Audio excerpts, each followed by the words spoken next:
Welcome back, everyone, to Worlds Beyond with Cam and Ron. Hey, thanks for joining us here again this week, guys. We're excited to discuss the final half, the last 3 parts, they weren't calling them episodes, of the Obi-Wan Kenobi series on Disney+. Kind of felt it was off to up and down start. I would say that kind of continued, but just to jump right in, Cam, what's your reaction to the second half of the series? More of the same. There was a lot of stuff I really liked. There was a lot of stuff I had some issues with. I think the 4th and 5th episodes I thought were a little bit of an improvement. I thought there was a lot of great stuff in both of those episodes, particularly the 5th episode. So I was a little bit hopeful for the final episode and was hoping that maybe it would be a kind of a great finale to end on. And there was a lot of stuff I loved, but in particular, there was one plot that kind of just went off the rails in the last episode. And there was a lot of just strange choices that I didn't think made a whole lot of sense. And overall,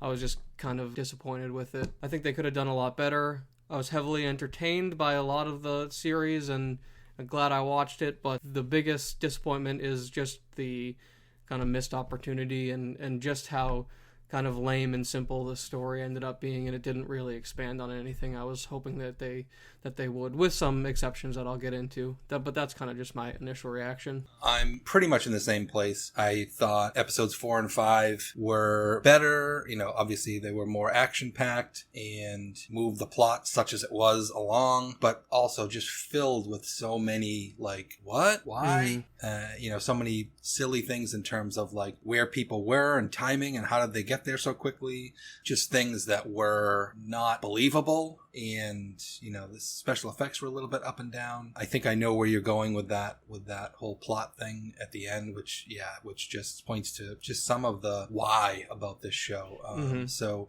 I actually thought the finale it had its moment that we'll get into that were kind of off, but I thought the first episode was really good. Mm-hmm. And a great setup, and I thought the finale made me not consider the show a complete downer. Mm-hmm. I was like, okay, and the way they wrapped up some things that we'll get into, I was like, okay, overall. But you just walk away overall. My overall reaction was just I don't understand what the point of this show was. Exactly.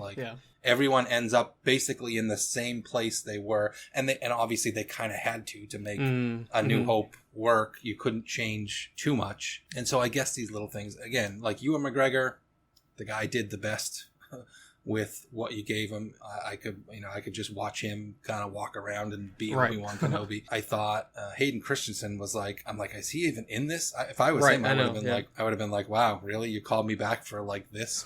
You see my face for 2 seconds. There's that one little fighting montage they have, which is, where they're kind of, sort of, I guess they really didn't even de-age them that much. Right, that was taking place back before Revenge of the Sith. And so I was kind of like, okay. But a few nice little things at the end that we'll get into. So do you want to get into more sort of deeper spoiler? Right, yeah, I guess I'll go kind of episode by episode. I'm trying to figure out how exactly I want to split this up, but I think starting at the 4th episode, we'll start to highlight both things that I liked and a lot of the issues that I had. Starting at the end of the 3rd episode, I want to say, too, I was hoping that the Leia plot, and I think I said this in the last episode, but just to kind of iterate it, I was hoping that the Leia plot would end in that 3rd episode and Darth Vader and Obi-Wan would have some time to actually interact, a much stronger interaction, because it seemed like he was ready to capture Obi-Wan and maybe almost torture him or try to get information out of him, and Leia was gonna go off and that would be the end of her plot. But then of course at the last second, Reva teleported to Leia and captured her, and so they had that plot where Obi-Wan had to go into the Fortress Inquisitorius, which we've seen a couple times throughout the Star Wars canon so far. But yeah, no, he gets in because it's always fairly easy to get into these super secure bases. Secure bases, exactly. Which, I mean, I don't have a huge problem with. In that scene where he was kind of swimming under the water and comes up through I thought that was cool. Yeah, they made an attempt, yeah. Right, yeah, the infiltration I thought was really cool, and that episode I think was one of the stronger ones. The interrogation scene between Reva and Leia was a little bit ridiculous, although I think her dialogue and Leia's dialogue started to balance out a little bit at this episode, especially towards the end. But the one thing that was weird about that episode to me was they revealed that at the very bottom of the fortress was all of these Jedi and Force users that have been like crystallized in amber or something, and they didn't. Yep. That seemed to be a huge reveal, but then it didn't really go anywhere. So I thought that was a little bit weird. But I really liked the end of that episode where they rescued her, but there was a lot of where they rescued Leia rather, but there was a lot of strange like plot contrivances, and I want to specifically highlight the scene where they're under the water in that like bridge.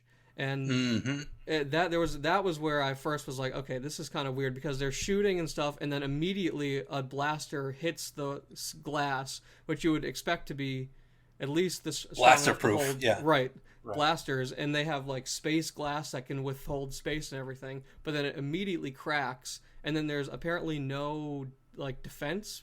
I mean, we've seen glass crack in the past films, and they immediately have this like shield that goes over it. But that didn't happen, so that was kind of weird. But that was just to set up his kind of big return to the Force. Obi-Wan had to use the Force to hold the glass in while also defending against the stormtroopers, which was pretty cool, even though it kind of stretched believability that he would be able to hold it and then run back to before the rushing water was able to get through the door and everything else. But plus the gauntlet of stormtroopers. I mean, I know stormtroopers are terrible shots, but the gauntlet of stormtroopers, like on either side of them, it's just like, okay. Right. So yeah, I thought that stretched believability, but I actually really liked the kind of end of that rescue scene where the snow speeders from episode 5 come in and Reva has to defend against them. So that was cool. Do you have anything you want to say about that episode in particular before I move on? Yeah. So the only two things I'll say is, I mean, to me, that was, again, the speeders show up with like, out of nowhere, no advance warning. Nobody picked them up on space radar or whatever. You know, of course, there was, a lot of people talked about the whole Kenobi hiding Leia under the big coat. That was silly. And nobody noticing. I mean, I guess it's like, it's really busy and all this stuff was going on. But just where those speeders came in and could not be dealt with at all, and they snuck away. Right, yeah, course, you'd think if it was that easy to get in and out, then why did they make such a huge deal about trying to get in the first place? Exactly. Why didn't they just fly in speeders and blast the whole thing up or something? But so again, good stuff, but I just felt it was marred by just a lot you mean the word you used, just contrivances to make the plot work and to keep the episodes really short. But like, it's just like with a lot of these shows, it's all about the suspension of disbelief. And I just feel like with more of these Star Wars shows, they ask more and more of you in terms of just being like, oh, don't worry about that. Don't pay attention to what's happening over there. And I'm not the first person to bring this up. It's when Star Wars breaks its own rules in terms of how shields work and how hyperspace works and how and defenses and everything else, when they just sort of change that to suit the plot is when you just kind of go like, I want to like this, and I did enjoy that episode, but just as those things started to pile up, you just kind of like, you're like, I'm enjoying this, but I'm also just like shaking my head like, you gotta be right. Yeah, no, for sure. Yeah, and that's the thing too, is not like Star Wars has ever had super strict rules, and it's always been a little bit loose, but especially when it's like super obvious stuff that has been established in previous movies that they're just clearly breaking, and that's a lot of the problem I had with Last Jedi too, is like there was stuff that stuck out to me immediately in the very first viewing, which that is the kind of stuff that I actually take fault with.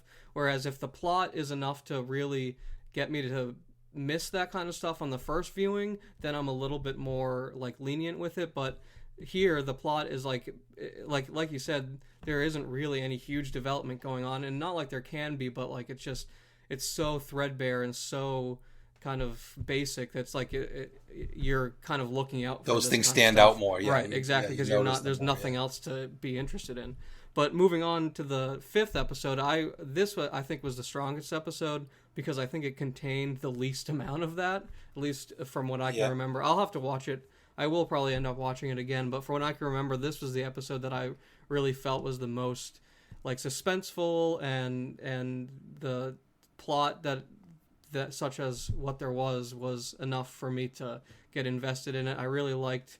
Well, I loved all the visuals of all the stormtroopers lining up against that blast door. That was really cool. Yeah. And just them trying to get off that planet, I think, was enough of had enough dramatic stakes. Even though there still was a lot of that kind of weird plot contrivances and stretching of disbelief, but here it really worked. And I guess I don't really have a ton to say about this episode, but I do want to point out I really loved Vader in this episode, and I especially was this the one that had the flashbacks? I think it was the flashback to the duel where as much as I wish they did more with Hayden Christensen, I really did like that. Although I think it really is telling that it was all in that one single space, and they were using that new technology, like a screen projector technology kind of thing that they've been using in all of these new Marvel and Disney shows, and I think the Batman used it too, but I think they're really trying to get the most out of that, and sometimes that leads to these confined sequences that don't really do a whole lot in terms of cinematography and just the dynamicness of it is kind of boring. But I did love seeing Hayden Christensen, and that flashback to that time era was great. And then the duel between Reva and Vader at the end was incredible. I loved how Vader was using the Force to deflect the saber. He didn't even end up taking out his own saber. He kind of just tossed one half of Reva's saber and just that whole duel. But then, of course, I thought that was the end of her story. And then we'll move into episode 6 where stuff really kind of flew off the rails. But do you have anything to say about episode 5? Yeah, well, the funny thing about, and this is something that I heard, and I didn't super notice it at the time, but people were commenting during the duel, the flashback duel with Anakin and Obi-Wan, that like if you looked around, it looked like Coruscant was like shut down for like a holiday or something like that. There was, like, it was no speeder traffic. No speeders, right. Like, I didn't even... No speeder traffic, and it looked like you didn't see any sign of any life or anything, which I thought was kind of funny once somebody pointed it out. Right. Yeah, I thought the duel with Reva and Vader was good, and it was kind of like, especially after episode 3, I think there was a lot of speculation of like, okay, they're going to have this Reva character sort of like turn out to be sympathetic and whatever, and like, of course, immediately they went into that, and I was like, okay, I get it, and they tied it back to the Padawan, and so that was kind of cool how her and Kenobi had that sort of unspoken, they were going to try to set up Vader and then allow those guys to escape. And I finally remember that woman's name, Tala. She died even though her droid tried to save her, and that was a little bit cheesy the way it was handled. Yeah, I thought that was kind of overdone. But I forget her name, Indira something. She's a great actor. She's in a lot of those British crime drama shows that I like. Yeah, I thought she looked a little bit familiar.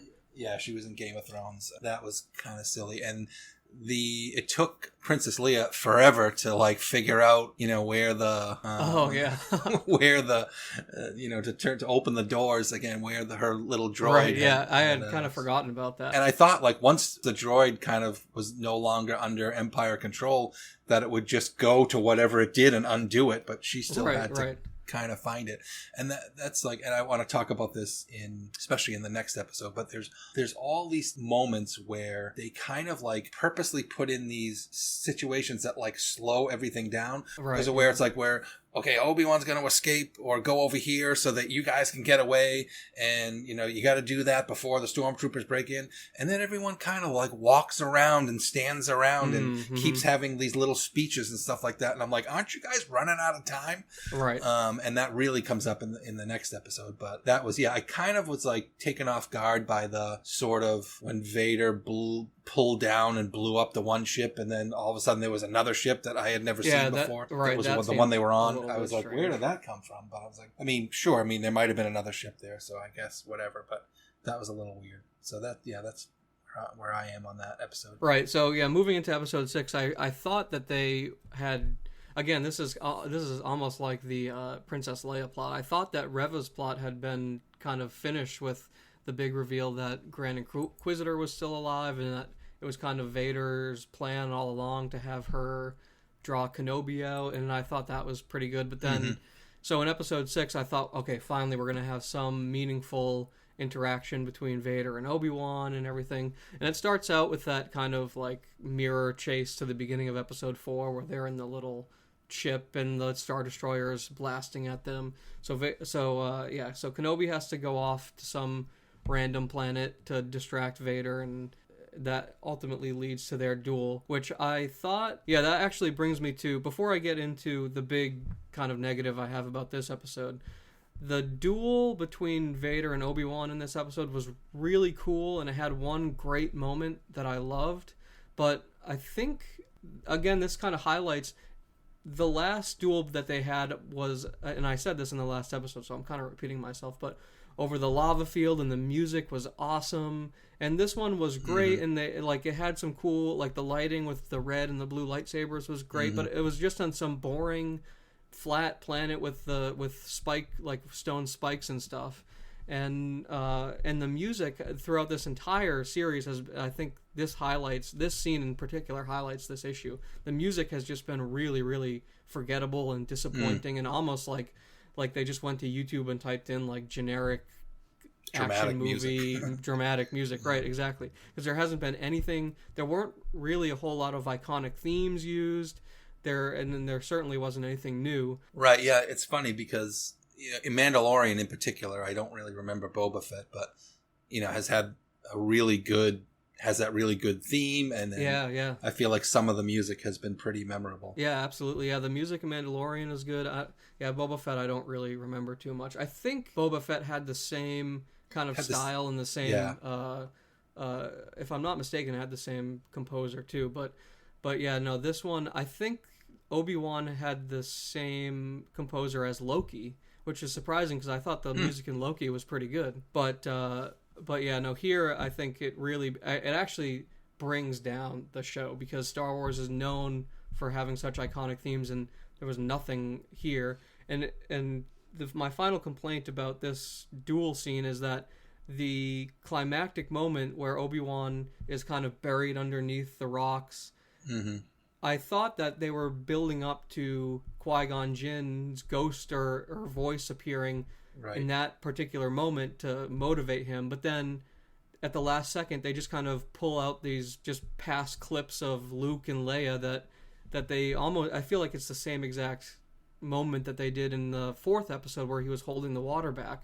And so that it just felt totally repetitive and like we had seen it before. And then he kind of gets the upper hand on Darth Vader for a moment, and then when they do that scene where Vader's helmet is cracked open, I thought that was spectacular.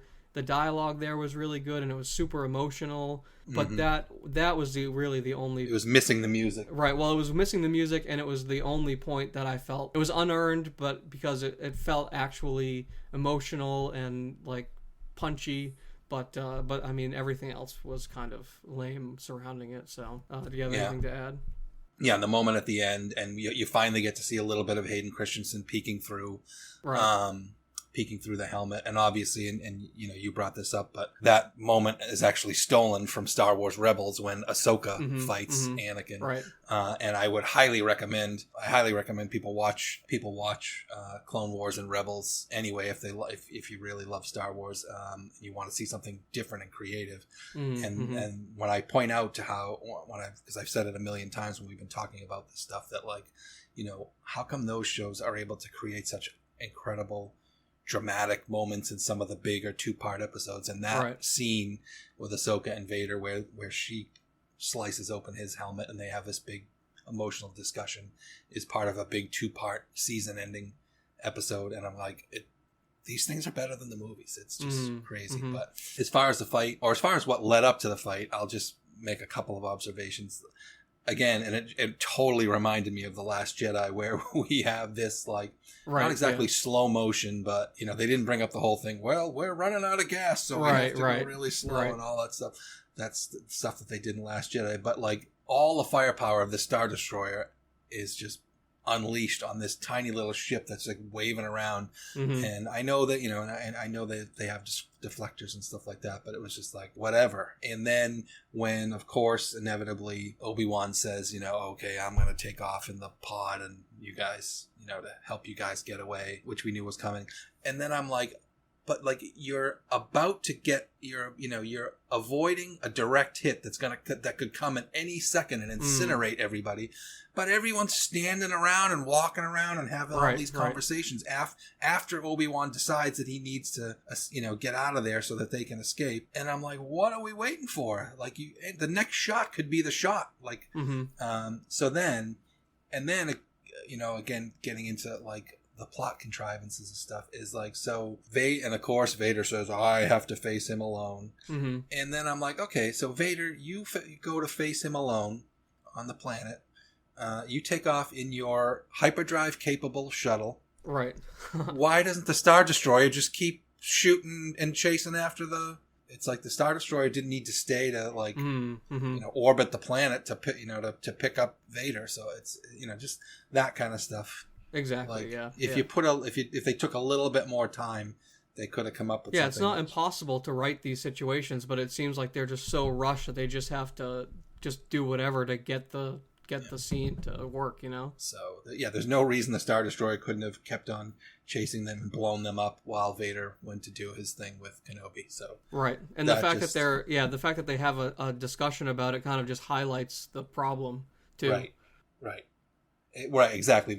You see them trying to like seal a plot hole, basically. Right, exactly. In the dialogue. That just makes it worse. Yeah. So one other thing too, and it harkens back to the previous episode, is in the lightsaber battle when Anakin buries Obi-Wan under the rocks, and I have won, and he walks away, and it harkens back to when he supposedly kills Reva in the previous episode. It's like everybody like gives somebody like the sort of killing blow, and then they never stop to like check to make sure the person's actually dead. They just always like walk away, and then of course no one's dead.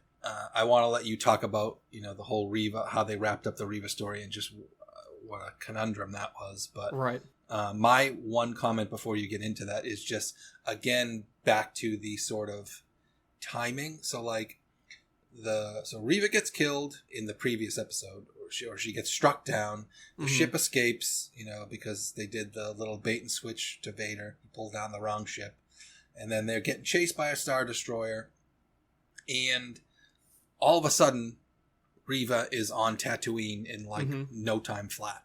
Like I know we all have hyperdrive and everything else like that, but that just was weird. But so yeah, I'll let you continue. Yeah, so that time jumping issue with Reva is a good kind of lead into my biggest issue with that 6th episode, which is just that whole plot that she managed. I mean, the fact that she managed to survive the lightsaber stab is kind of ridiculous, because we've seen that. Not only did we see it with the Grand Inquisitor earlier, but then I guess she was also stabbed as a child at the Jedi Temple massacre.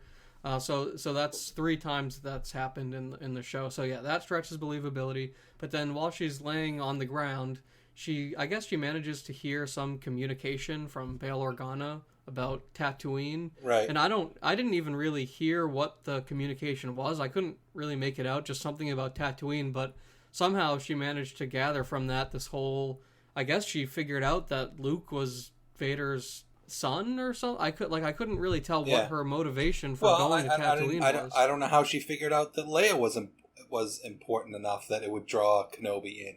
Right.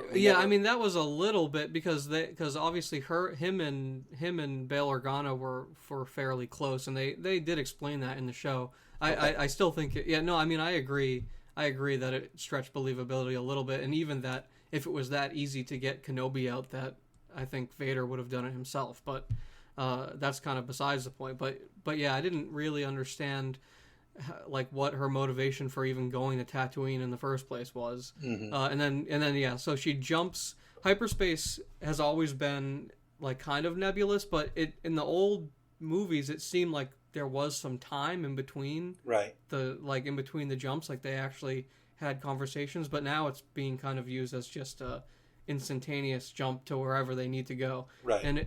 And with Rev in this particular situation, it was it was especially egregious because she gets to Tatooine, manages to find Luke, and I don't know how much time had gone by, but then during all this, Darth Vader and Obi-Wan Kenobi are seems like just a few minutes go by in their duel, and then Obi-Wan somehow senses that Luke is in danger, and then he manages to get to Tatooine super quickly. Right. And so that was just like, that was the biggest issue in terms of like time and travel and everything else that I had. And so, but obviously he knows how to get right to the homestead, so that I don't have a huge issue with that. But then there's this whole long drawn out thing where Reva is trying to get to Luke for whatever reason. And I actually did this called back to, there was this old comic from before Disney bought Star Wars where Darth Maul came back and tried to attack Luke or something, and Obi-Wan. It's kind of like that was the story of what happened to Darth Maul before Clone Wars, and they kind of used that idea that Darth Maul came back and battled Obi-Wan on Tatooine to kind of they eventually did that with Rebels and stuff. So this was kind of a reference to that comic where a Sith Lord comes to try to get Luke, and Obi-Wan tries to protect Luke and everything, but it was just more used as an excuse to give Reva kind of this redemption arc, which is kind of a little bit sketchy because now there's this force-wielding Sith Lord out there that knows about Luke, apparently. And so that sets up a whole nother can of worms. But yeah, I just had a huge issue with that whole kind of subplot and didn't think it fit in with anything, and it felt very kind of forced in, which from what I mean, this is all rumors and stuff, but it sounds like Reva may have originally meant to actually have died, and that was just a total left field plot that they brought out in reshoots or whatever else, but I don't know how much of that is true. I also heard a rumor that the reason they did that was because they were going to give her a spin-off. Which I doubt that's going to happen now. Right, yeah, it doesn't seem likely. Yeah, the reaction to her character has been not great. I mean, even setting aside some of the ugly reasons why, just from a pure story, it just doesn't seem like that character really connected with folks. And I think they gave her nothing to go on, like from an acting standpoint and stuff. I thought she got some better moments in the final episodes. Like, she was great in the Queen's Gambit. Like, that's the only thing I've seen her in besides this. And so they gave her more to do and just better dialogue and better stuff. But still, the whole point of the Inquisitors, first of all, I felt like the Inquisitors were just kind of shoehorned into this series, because it could just as easily have been bounty hunters or just some other like enforcers, that worked for the Empire or whatever, that could have done this sort of, drawing out Obi-Wan Kenobi, kidnapping Leia, whatever. And I just totally didn't understand why she was going after Luke. Was because like all my Padawan friends got killed, so I'm going to kill this force sensitive little kid? And I just was like, I didn't get the motivation. Right. And then of course she changes it. She changes her tune at the end, which is great. And she's going to go off, and she buried her or threw away her lightsaber. But the other thing too, like if they try to, she still did a lot of nasty stuff, and it's like, you can't just be like, oh, now she's a good guy. You know what I mean? Like, right. Well, that's kind of how I felt. I feel like they were trying to make her sympathetic with her backstory, but then they didn't really give her any.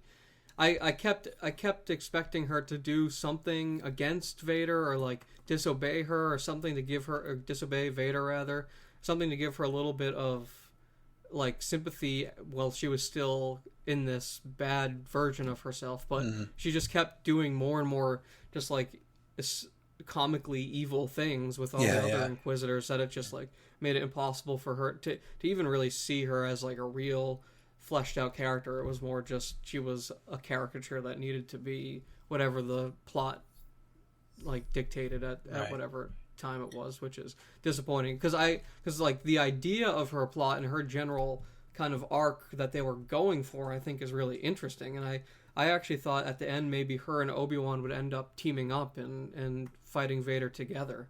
Right. But they didn't. Obviously, they didn't end up doing that. Yeah. So overall, like the fight with Obi-Wan and Anakin was fine, and I thought it was a little cheesy. The whole like when Darth is back at Mustafar or wherever his little king, palace is or whatever.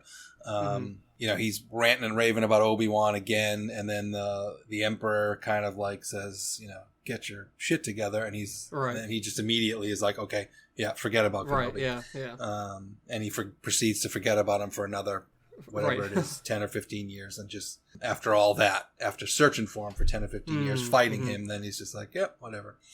And it was interesting how they wrapped up the plot holes with A New Hope. Like, obviously, Luke doesn't know who kidnapped him, gets knocked out, so he never sees Kenobi save him, so he doesn't put two and two together. But then he ultimately meets Kenobi, so when we get to A New Hope, he knows old Ben who lives out in the Dune Sea. And that, but I just feel like Luke thinks of himself as just nobody special when we start A New Hope. And I just feel like there's no way he wouldn't have remembered this person who like intruded in their home and chased him into the desert, and that must have had some kind of significance, but whatever. And then the way they wrapped up Leia and Obi-Wan was just that final word he says to her, like, nobody can know that we know each other, and blah, blah, blah. And that just supposedly seals that whole plot hole of the way she refers to him in A New Hope. So I guess.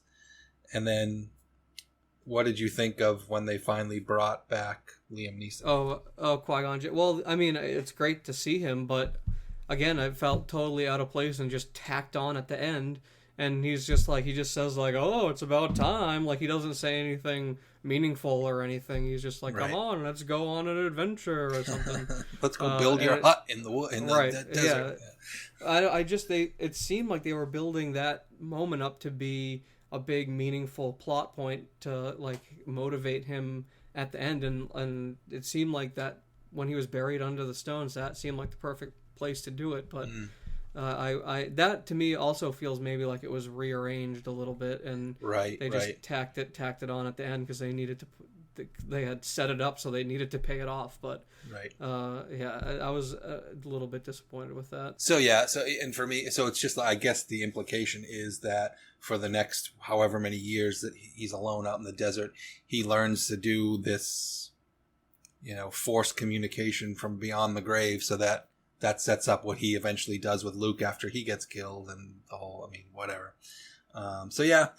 So I guess just to wrap it up, any final thoughts from you? No, I feel like the overall sentiment is just I was fairly entertained by it, but overall disappointed just because there were so many weird plot holes and plot contrivances, and the story just did not do enough to justify its existence, and there was no real meaningful interaction between any of the characters, as far at least in my opinion.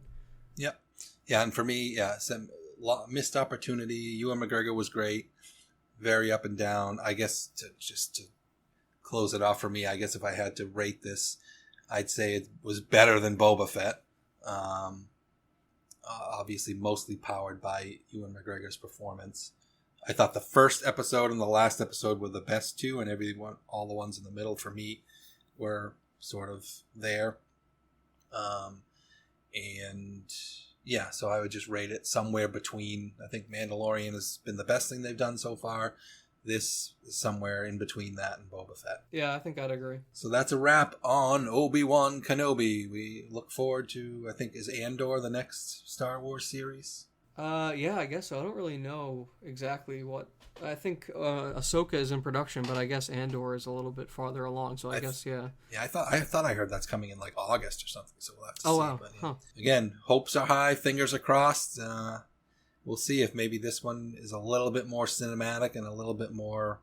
It's got all the makings of something that will go in a different direction. It's supposed to be this like sort of, kind of secret agent espionage thing. So that could be awesome if they just let it go and don't try to, tie it back to everything so so tightly and so oversimplified. Mm-hmm. All right. Thanks, everybody. That's a wrap on Obi-Wan.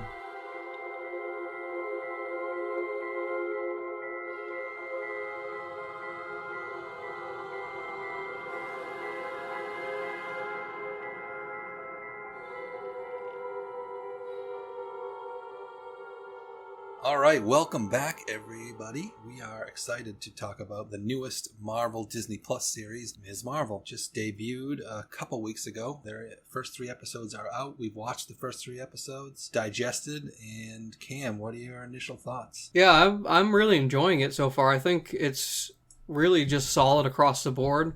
I think if you don't like the kind of teenage coming-of-age superhero story, you might not be super into it. I know my dad, your brother, he really does not like the kid superhero theme, so he gave up on it pretty quickly. But I have a soft spot for it. I've always really liked that kind of genre. So I think that it's not anything well, actually, in some ways, I suppose it is, but in terms of the actual plot and how it's unfolding and everything, it's not anything like mind-blowing or nothing new or anything, but everything is just super top-notch. The dialogue is really good.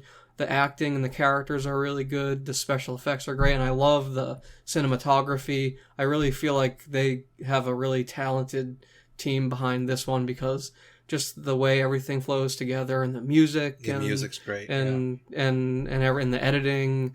I just really enjoyed it, and I went in with, I guess, fairly low expectations. I guess coming off of Kenobi and kind of feeling like, oh, these Disney Plus shows aren't that great, because I haven't been super blown away by any of the Marvel shows previously, but obviously I've liked them more than I think the Star Wars shows overall.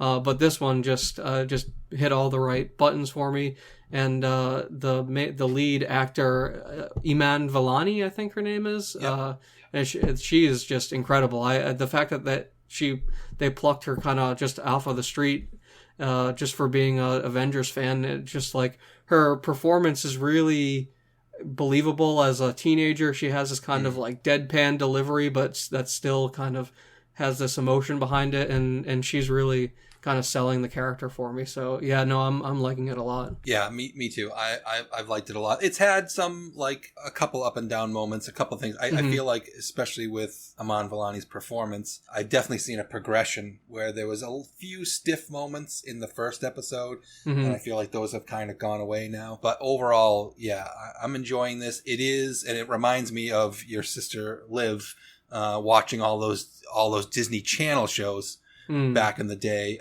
This really has that feel of like the Lizzie McGuire's and the Hannah Montana and even the iCarly on Nickelodeon kind of feel. And I think it totally draws a lot from those classic early 2000s tween shows on Disney Channel and Nickelodeon, even with the sort of self-deprecating kind of clumsy main character. Right. And then the sidekick or the best friend male character who sort of secretly has who's sort of nerdy and secretly has a crush on the main character, and then the other best female friend. It's sort of almost like a template that harkens back to those shows, and they've kind of hit it to a T. I almost remember in that Lizzie McGuire show, didn't they even have where she sort of broke the fourth wall a little bit, and they had I think they even had like a cartoon animated version of her and stuff. I didn't watch that show a lot, but I do remember that. But I remember that, and it's like they definitely are drawing out a lot of those, and so. On the one hand, I think it's kind of cool because I think Disney Channel tween shows are probably not using that sort of formula that they were back then. So this is really kind of pulling some classic elements, and then obviously with the whole Pakistani culture and Muslim culture, just kind of taking that and putting a whole new veneer on top of that. I've found it really good. The music is great because all those shows always had had sort of hip, kind of pop music, and this is all sort of like Muslim and Middle Eastern and Pakistani and Indian, inspired pop music, which, a lot of which I've never heard before, but it's, it's familiar in a way too. Yeah, it's been really cool. The visual style, I feel like, you know, they haven't done it as much in the second 2 episodes, but they really leaned on that sort of like mixing in the animation, and it reminds me of the credits from the Spider-Man movies. Yep. Yeah, definitely. And also a little bit of Into the Spider-Verse, like had some of that sort of visual style to it. So like overall, it's had some sort of cheesy, maybe a little bit too on the nose moments, but that's my initial reaction to is overall, I think each episode has gotten better. And each episode has had a little bit of something that was like, oh, I wasn't expecting that. I'll pause there. So overall, yeah, I've enjoyed it. It's not like, again, it's not mind blowing. It's great. And if you are not a fan of and if you just cannot stomach those sort of like Disney Channel tween shows, coming of age kind of thing, if that's just, you know, gives you agita, then you're not going to like this. But if you're a Marvel fan and you want to, and you can get into the whole, you know, here's this new hero and how is she going to relate to the rest of what's going on in the MCU, because she's obviously, you know, she's going to be in Miss Marvel and stuff, then, you know, I think you can kind of get into it that way. But performances have been great. What other deeper thoughts you have so far? Yeah, I mean, I like how we're really starting to, especially, this is reminding me a little bit of Hawkeye, where we're seeing a little bit of the effect of the Avengers having on like the normal populace. Yes. And this especially, I love that she's going to Avenger Con, and we get to see how the kind of quote unquote Avengers fandom is in the MCU itself. Right. And so that's really cool. And just coupled that with the more traditional tween Disney Channel elements that are just not anything super new or mind blowing, but just really well done. And the cool Pakistani Muslim culture all mixed up together, I think is just makes for this really cool just vibe and combination overall. And I will say too, I've been reading I like Miss Marvel as a character in the comics, because she's best friends with Sam Alexander, who's one of the Nova characters. Okay. But so I've been reading a little bit of her origin stories and her solo comics, and they're actually taking a lot of scenes of her initial issues, like just straight from the comics. Like the dialogue, the framing of the shots and everything has been like just ripped from the comic books themselves. So that's been really fun, because you actually they don't do that a whole lot in the MCU, especially not anymore. Earlier on, they had more references to the early stories as they were kind of setting up the characters, and then later we've gotten kind of elements of different stories. Like in Winter Soldier, that was a comic book storyline, but it was very like adapted and switched around to fit the MCU. But here we're seeing stuff like just directly translated, which I think is really cool. It reminded me of that when you were saying how much, maybe more so than a lot of other MCU properties, they've pulled stuff like sort of scene by scene out of the right. And I obviously wouldn't know that. I have never read the comics, but on the flip side, they've totally changed her power set. So right. No, I'm glad you brought that up, because that's what I was gonna say. Is in the comic she's inhuman. So the Terrigen Mist comes over New York, and she gets her powers from that, and in the comic she has more of a Mr. Fantastic kind of stretchy powers, but she can also manipulate what she looks like too. So for the first few issues she's disguising herself as Captain Marvel, and so that's a little bit different. But I will say, I think, in my opinion, the way that they're doing her powers and her origin story is better than the comics, because I agree. Because, well, first of all, I think it would have been a little bit hard to do the big stretchy big hands stretchiness and all that without stuff. looking a little bit silly. And I will say her powers do kind of, the effects on her powers look a little bit silly sometimes already, how they're doing it. But obviously there's no Inhumans really in the MCU. There is, I guess, technically, but the sooner we forget about that, the better. Right. I guess not in terms of Agents of S.H.I.E.L.D., where they were pretty heavily featured, but the actual Inhuman show. And then ever since then, they've been kind of on the back burner and not really referenced. So the way that they've tied her powers into the Pakistani culture, I think, is a way stronger and more interesting way of doing it than just Inhumans, some silly comic book thing. And the fact that they were bringing in the Jinn, which I was excited when they referenced the Jinn at the first episode, because I've been listening to a lot of paranormal podcasts and stuff lately where they talk about the Jinn, but then the fact that they're actually kind of bringing them in as characters and I think is really cool. I don't think they've done too much with anything Jinn related in the comics, although I could be wrong about that. So I was glad to see that they're really incorporating. I think a lot of people were upset that they were changing her powers a little bit, but I don't think you can be after you see how well they've incorporated it and retranslated it into this format, in my opinion. Yeah, to me too. Like I always say, like I wasn't that familiar with Miss Marvel. I know she, even though she's fairly recent, but the whole stretchy big hands thing, I seems a little just goofy to me. So I actually like the way they've done her powers in this show. I think it makes them a little more grounded, which the MCU always tries to be. And obviously, practically it would have been hard to have her powers operate the same way. Interesting, like you say about seeing the sort of teenage kid's view of the Avengers and all the events that have happened through the Infinity Saga, and all the references that she makes about things she knows about Thor, and like there's a reference to like apparently Scott Lang did some tell-all book or tell-all interview. right, yeah. Afterwards, that was funny. There's some funny scenes and references there. It's interesting where they're going to go to with the Department of Damage Control. Oh, right. Yeah. It's, they're obviously going to be the sort of, kind of nefarious government agency. So I would say a couple things I wanted to touch on. So, well, since you referenced it already, I'll start there. So the whole idea of where her powers come from and the Jinn, and they reference the clandestines and Noor, and they come from this alternate dimension. And it seems like from what I've read, they're kind of pulling from a lot of different sort of Marvel, very obscure lore to kind of make up, because I guess there are these clandestines in Marvel comics, and that's new to me. I've never heard of them. And they have some relation to the Jinn. I just read, I went through and read the history, but it seems like they're using it to do something different. What I thought was really crazy was when they flash back to 1942 and they're searching for the bangle, and they pull up that arm. It's a blue arm. Oh, yeah. And I was like, okay, so that's Kree, right? Yeah, that didn't occur to me. Yeah, but apparently not, or I don't know. But that just seemed weird.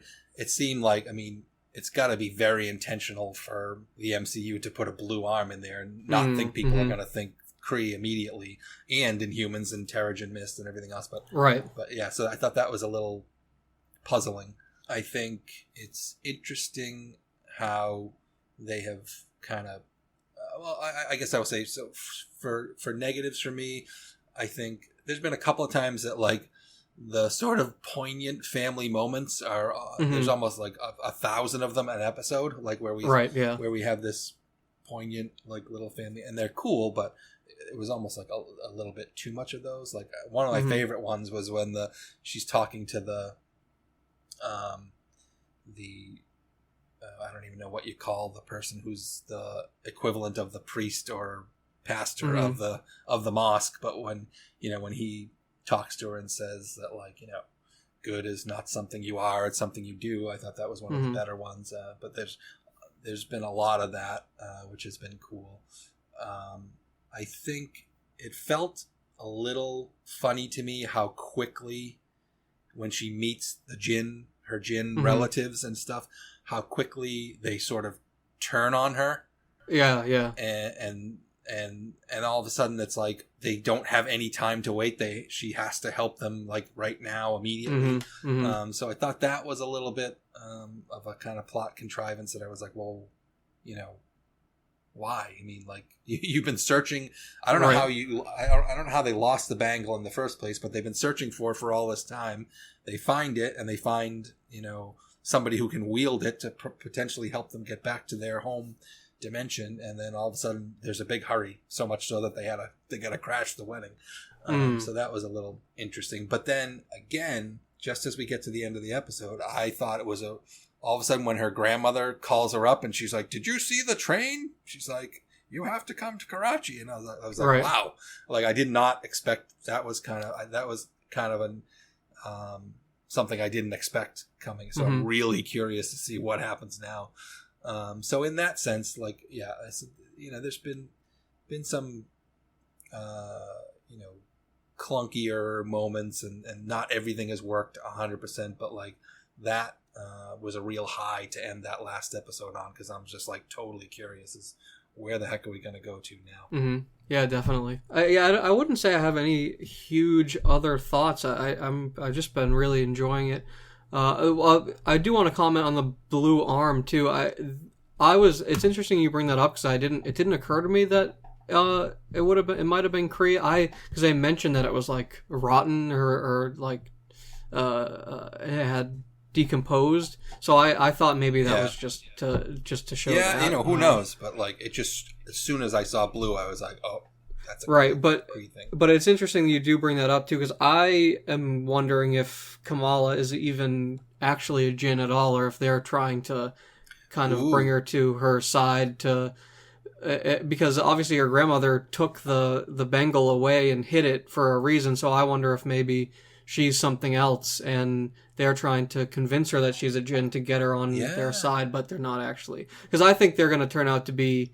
they already have been a little bit antagonistic, but I'm wondering if they might turn out to be wholly evil, especially because in Muslim culture, as far as I know, Jinn are like, you're not even supposed to like talk about them because they're so evil, and you just kind of let them be, and if you reference them, then they kind of notice you. So I wonder how much of that they're going to try to bring in and make them fully evil, or if they're going to try to make them more of a anti-heroes or kind of sympathetic villains sort of thing. So yeah, that's kind of where I think they're going to go. And another thing I think that kind of leads me to believe that is because I don't think her relationship with Kamran is going to go anywhere, and I think obviously her and Bruno are going to end up together. So I think there's going to be some kind of big betrayal, or saying like, oh well, I need to support the Jinn, and she needs to fight for her whoever her grandmother's side was. So that's where I think it's going. But yeah, so there could be this whole other level to it, and a lot of this stuff that we're seeing so far is just a total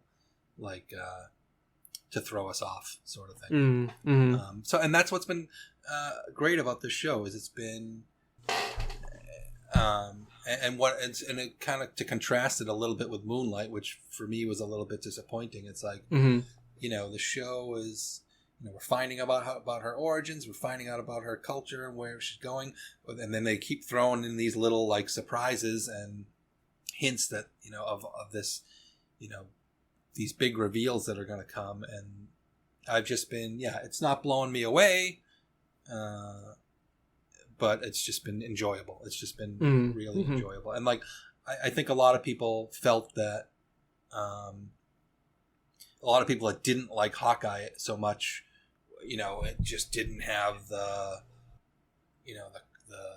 depth of WandaVision and all the different stuff they tried to do, or the galactic cosmic implications of Loki. It's just sort of a straightforward adventure, but to me it really worked. And like, so far I'm just like, this one, it's not anything super complicated or groundbreaking, but it's just entertaining and enjoyable, and it works. So far I'm on board. Yep. Yeah, I have to say the same thing. I agree. All right.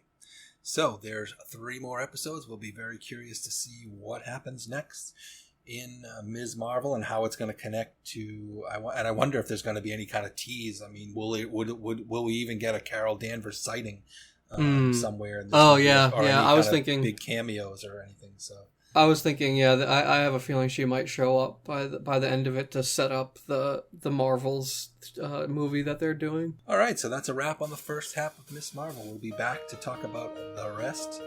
We're starting to dig into Stranger Things. I'm really excited to tackle that. I've watched the first half. Have you gotten through the first half yet?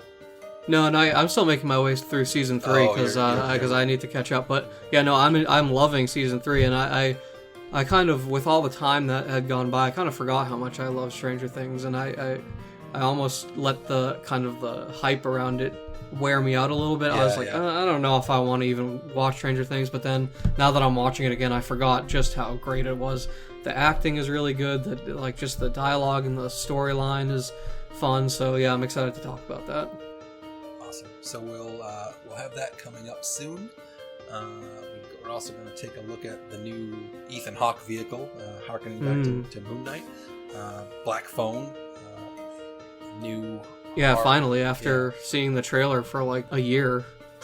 Scott Derrickson, big time horror director, and director of the first Doctor Strange film. So, yeah. And definitely like Ethan Hawke, so I'm excited to see that. And a whole bunch of other stuff we'll have coming soon.